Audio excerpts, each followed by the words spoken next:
தமிழ்நாட்டை தொடர்ந்து மத்திய பாஜக அரசு வஞ்சித்து வருவதாக முதலமைச்சர் மு.க. ஸ்டாலின் விமர்சித்துள்ளார். திருநெல்வேலியில் நடைபெற்ற நிகழ்ச்சியில் அவர் உரையாற்றியதை பேச்சு, பேட்டி, கருத்தில் இப்போது பார்க்கலாம்.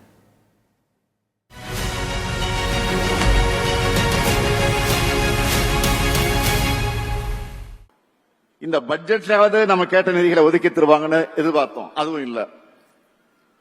தமிழ்நாட்டுக்கு நிதியும் கிடையாது, நீதியும் கிடையாதுன்னு ஒதுக்கிட்டாங்க.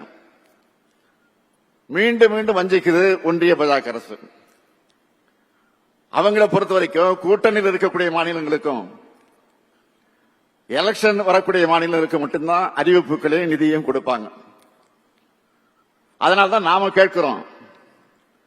என்ன கேட்கிறோம்? இந்தியாவோட வரைபடத்தில் மட்டும் தமிழ்நாடு இருந்தா போதுமா? அரசாங்கம் வெளியிடக்கூடிய நிதி அறிக்கையில இருக்க வேண்டாமா? இப்படி நாம் கேட்கிற கேள்விகள் எதுக்கும் பாஜக இருந்து எந்த பதிலும் வராது. திருநெல்வேலி அல்வான்னா உலகமே ஃபேமஸ். ஆனா இப்ப மாநிலங்களுக்கு ஒன்றிய அரசு தர அல்வா தான் அதை விட ஃபேமஸா இருக்கு. நம்ம திராவிட மாடல் அரசை பொறுத்த வரைக்கும் ஒன்றிய அரசை பொருட்படுத்தாம நமக்கு நாமே தமிழ்நாட்டை மேம்படுத்திட்டு வரோம். அதனால்தான் ஒன்றிய அரசு வெளியிடுகிற எல்லா புள்ளி விவரங்களையும் முன்னிலையில் இருக்கிறோம். அதுக்கு காரணம் வாக்களிச்ச மக்களான உங்களுக்கு நாங்க உண்மையாக இருக்கிறோம். ஒன்றிய அரசு மேல குறை சொல்லிட்டு எந்த திட்டத்தையும் உருவாக்க நாங்க விட்டுல. நாளுக்கு நாள் புது திட்டங்கள் வந்துகிட்டே இருக்கு. ஒரு பக்கம் இப்படி நாம் உழைச்சுக்கிட்டு இருந்தா, இன்னொரு பக்கம் தமிழ்நாட்டு வளர்ச்சிக்கு எதிரானவங்க நம்ம மேல அவதூறுகளை அள்ளி வீசுறாங்க, ஆட்சிக்கு களங்கம் ஏற்படுத்துறாங்க. அவங்களுக்கு பதிலுக்கு பதில் பேசி நேரத்தை நான் வீணடிக்க விரும்பல. நம்முடைய நேரத்தை ஆக்கப்பூர்வமான பணிகளுக்கு செலவிடணும், அப்படிதான் நான் நினைக்கிறேன். விஷக்கிருமிகளோட அக்கப்போர் ஊற்றல்கள் எல்லாம் காலப்போக்கில் காணாமல் போயிடும். கண்ணு கெட்டிய தூரம் வர எதிரிகளே இல்லைன்னு இருமாப்போடு நாம் பேசுறவங்க இல்ல. இந்த ஸ்டாலின் தோழமையில இருக்கக்கூடியவங்க பேசினாலும் சரி, எதிர்முகாமில் இருக்கக்கூடியவங்க பேசினாலும் சரி, அன்பா பேசினாலும் சரி, கோபமா பேசினாலும் சரி, அவங்க பேசுறதுல நியாயம் இருந்தாலும் சரி, மக்களுக்கு நன்மை இருந்தா அதையெல்லாம் செஞ்சு கொடுக்கணும்னு நினைக்கிறவன் தான் நான். நமக்கு எதிராக பேசிட்டாங்கன்னு காழ்ப்புணர்வோடு நடந்துக்கிறவன் இல்ல நான். எனக்கு தமிழ்நாடும் தமிழ்நாட்டு மக்களும் வளரணும், அவ்வளவுதான்.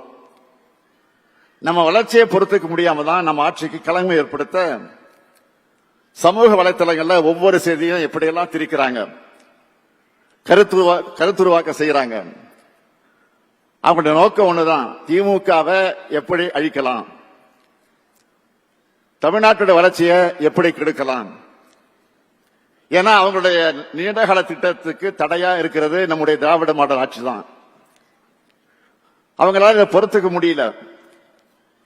இந்த ஆட்சி இருக்கிறதுனால தான் தமிழ்நாட்டு முன்னேற்ற திட்டங்கள் எல்லாம் செயல்படுத்துறாங்க, உண்மையான வரலாற்றை தோண்டி எடுக்கிறாங்க, மொழி உணர்வு, கல்வி உரிமை, மாநில உரிமை பேசுறாங்க. அவங்களுக்கு இதெல்லாம் நம்ம பார்த்தா பிடிக்கல. நான் உறுதியோடு சொல்றேன், தமிழ்நாட்டுக்கு பக்கபலமா திமுக ஆட்சி எப்பவும் இருக்கும். திமுகவுக்கு பக்கபலமா தமிழ்நாட்டு மக்களாக இருக்கக்கூடிய நீங்களும் எப்பவும் இருப்பீங்க. அவங்க என்ன சதித்திட்டம் தீட்டி நேரடியா வந்தாலும் சரி, அது துரோகிகளை துணைக்கு அழைச்சிட்டு வந்தாலும் சரி, அதை நாம நிச்சயம் முறியடிப்போம். ஏன்னா நாம தந்தை பெரியாரின் வழி வந்தவங்க, பேரறிஞர் அண்ணாவின் வழி வந்தவங்க, தமிழக தலைவர் கலைஞருடைய வழி வந்தவங்க.